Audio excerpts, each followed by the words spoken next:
Hi friends, ഇത് Rina V. George from RVG Insights. Latest US visa updates അതാണ് നമ്മൾ ഈ വീഡിയോയിൽ ഡിസ്കസ് ചെയ്യുന്നത്. Welcome all of you. നിങ്ങൾ US വിസിറ്റ് ചെയ്യാൻ ആഗ്രഹിക്കുന്നുണ്ടോ? അപ്പോൾ നിങ്ങൾ തീർച്ചയായും US വിസയ്ക്ക് അപ്ലൈ ചെയ്യേണ്ടതുണ്ട്. അതിനുവേണ്ടി 2025 ലേറ്റസ്റ്റ് വിസ റൂൾസ് അപ്ഡേറ്റ്സ് അറിയേണ്ടതുണ്ട്. നിങ്ങളുടെ visa tourism, business, work, study ഏതുമായിക്കൊള്ളട്ടെ, സമൂലമായ മാറ്റങ്ങളാണ് വന്നിരിക്കുന്നത്. ഏറ്റവും പ്രധാനമായ കാര്യം ഇൻഫർമേഷൻസ് എപ്പോഴും അപ്ഡേറ്റ് ആക്കി വെക്കാൻ ശ്രദ്ധിക്കണം എന്നതാണ്.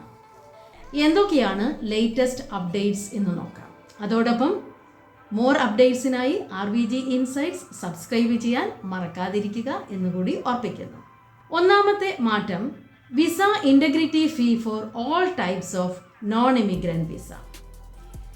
വൺ ബിഗ് ബ്യൂട്ടിഫുൾ ആക്ട് അനുസരിച്ച് B1, B2, FM, H1B, J എന്നീ നോൺ ഇമിഗ്രൻ്റ് വിസകൾക്കെല്ലാം നോർമൽ വിസ ഫീസ് കൂടാതെ അഡീഷണലായി $280 വിസ ഇൻറ്റഗ്രിറ്റി ഫീസ് നൽകേണ്ടതുണ്ട്.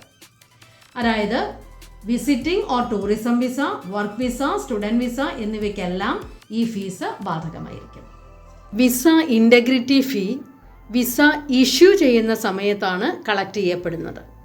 വിസയ്ക്ക് അപ്ലൈ ചെയ്യുന്ന ഇന്ത്യൻ നാഷണൽസിന് വിസ കാറ്റഗറി അനുസരിച്ച് ഏകദേശം ഇപ്പോൾ $473, അതായത് 44,935 രൂപ വരെ ഫീസാകും. ബിസിനസ് ഓർ ടൂറിസം വിസയ്ക്ക് അപ്ലൈ ചെയ്യുന്നവർക്ക് ടോട്ടൽ $459, അതായത് 43,605 രൂപ ഫീസ് വരും. വിസ ഇൻറ്റഗ്രിറ്റി ഫീ $280 റീഫണ്ടബിൾ ആണെന്ന് പറയുന്നുണ്ടെങ്കിലും റീഫണ്ട് ചെയ്യുന്ന പ്രൊസീജിയറിന് ഇതുവരെ ക്ലാരിറ്റി വന്നിട്ടില്ല. സ്റ്റുഡൻറ് F1 വിസയ്ക്ക് $459, അതായത് 43,605 രൂപ ഫീസ്. H1B വിസയ്ക്ക് $464, അതായത് 44,080 രൂപ ഫീസ് വരും. ഒക്ടോബർ 28, 2025 മുതൽ ഇലക്ട്രോണിക് പേയ്മെൻറ്റ്സ് മാത്രമേ സ്വീകരിക്കുകയുള്ളൂ. ചെക്ക്, മണി ഓർഡർ എന്നിങ്ങനെയുള്ള ഒരു മീൻസ് ഓഫ് പേയ്മെൻറ്റ്സും സ്വീകാര്യമല്ല. മറ്റൊരു സുപ്രധാന മാറ്റം, വിസ ഇൻ്റർവ്യൂ വെയ്വർ പ്രോഗ്രാമിനുള്ള എലിജിബിലിറ്റി വളരെ നാരോ ആക്കിയിരിക്കുന്നു എന്നതാണ്. ഇൻ്റർവ്യൂ വെയ്വർ പ്രോഗ്രാം ഡിപ്ലോമാറ്റ്സിനും അതുപോലെ തന്നെ സ്വന്തം രാജ്യത്ത് വിസ റിന്യൂവലിന് അപ്ലൈ ചെയ്യുന്നവർക്കും മാത്രമായി ഒതുക്കിയിരിക്കുന്നു. ഈ പറഞ്ഞ കേസുകളിൽ പോലും വിസ ഓഫീസർക്ക് ഔചിത്യം പോലെ ഇന്റർവ്യൂ വേണമെങ്കിൽ ആവശ്യപ്പെടാം. മൂന്നാമതായി വന്നിരിക്കുന്ന മാറ്റം, ആപ്ലിക്കൻസിന്റെ പാസ്പോർട്ടിന്റെയും ഡോക്യുമെന്റിന്റെയും സെക്യൂരിറ്റി മുൻനിർത്തി തേർഡ് പാർട്ടി പാസ്പോർട്ട് കളക്ഷൻ അവസാനിപ്പിച്ചിരിക്കുന്നു എന്നതാണ്. ആപ്ലിക്കൻസ് നേരിട്ട് പാസ്പോർട്ട് കളക്ട് ചെയ്യേണ്ടതാണ്. ഇതിന് ആപ്ലിക്കൻസിന്റെ ID കാർഡും കോപ്പിയും അപ്പോയിന്റ്മെന്റ് കൺഫർമേഷൻ ലെറ്ററിന്റെ കോപ്പിയും ഹാജരാക്കേണ്ടതാണ്. 1,200 രൂപ അടച്ചാൽ കൊറിയറായി ലഭിക്കുന്നതിനും സൗകര്യമുണ്ടായിരിക്കും. 18 വയസ്സിൽ താഴെയുള്ള കുട്ടികളുടെ പാസ്പോർട്ട് കളക്ട് ചെയ്യുന്നതിന് പാരൻസിന്റെ ഒറിജിനൽ കൺസേൺ ലെറ്ററും ID കാർഡും കുട്ടികളുടെ ബർത്ത് സർട്ടിഫിക്കറ്റും ആവശ്യമാണ്. കൺസേൺ ലെറ്റർ ഇമെയിൽ അയച്ചാൽ സ്വീകരിക്കുന്നതല്ല. നാലാമത്തെ മറ്റൊരു സുപ്രധാന മാറ്റം, മറ്റൊരു രാജ്യത്ത് വിസ അപ്പോയിന്റ്മെന്റിന് അപ്ലൈ ചെയ്യാൻ സാധിക്കില്ല എന്നതാണ്. അവരവരുടെ നാഷണാലിറ്റി ഓർ ലീഗൽ റെസിഡൻസ് ഉള്ള കൺട്രിയിൽ മാത്രമേ വിസ അപ്പോയിന്റ്മെന്റിന് അപ്ലൈ ചെയ്യാൻ സാധിക്കുകയുള്ളൂ. മറ്റൊരു സുപ്രധാന മാറ്റം, FMJ സ്റ്റുഡൻറ് വിസകൾ അപ്ലൈ ചെയ്യുന്നവർ തങ്ങളുടെ പാസ്റ്റ് 5 ഇയേഴ്സിലെ സോഷ്യൽ മീഡിയ അക്കൗണ്ടുകൾ പബ്ലിക് ആക്കി വെക്കണം എന്നുള്ളതാണ്. കൂടാതെ പാസ്റ്റ് 5 ഇയേഴ്സിൽ ഉപയോഗിച്ച സോഷ്യൽ മീഡിയ ഹാൻഡിൽസും യൂസർ നെയിമും DS-160 ഫോമിൽ വെളിപ്പെടുത്തേണ്ടതാണ്.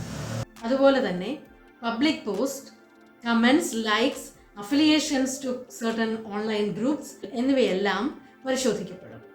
അപ്ലൈ ചെയ്യുന്നതിന് തൊട്ടു മുൻപ് അക്കൗണ്ടുകൾ ഡീആക്ടിവേറ്റ് ചെയ്യുന്നതും ഓൾഡർ പോസ്റ്റ് ഡിലീറ്റ് ചെയ്യുന്നതും ആപ്ലിക്കൻസിനെ സംശയനിഴലിൽ നിർത്താൻ സാധ്യതയുണ്ട് എന്നുള്ള കാര്യവും പ്രത്യേകം നമ്മൾ ശ്രദ്ധിക്കേണ്ടതാണ്. മറ്റൊന്ന്, ഡോക്യുമെന്റേഷൻ റിക്വയർമെന്റ്സ് ഒന്നുകൂടി സ്ട്രിക്റ്റർ ആക്കി എന്നുള്ളതാണ്.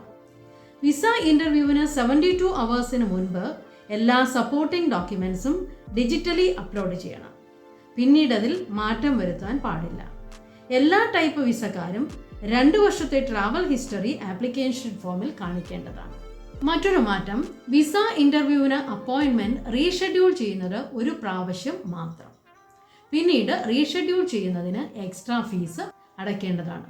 അടുത്തതായി, ഇൻ്റർവ്യൂവിന് ഹാജരാകുമ്പോൾ DS-160 കൺഫർമേഷൻ പേജ് കയ്യിലുണ്ടായിരിക്കണം.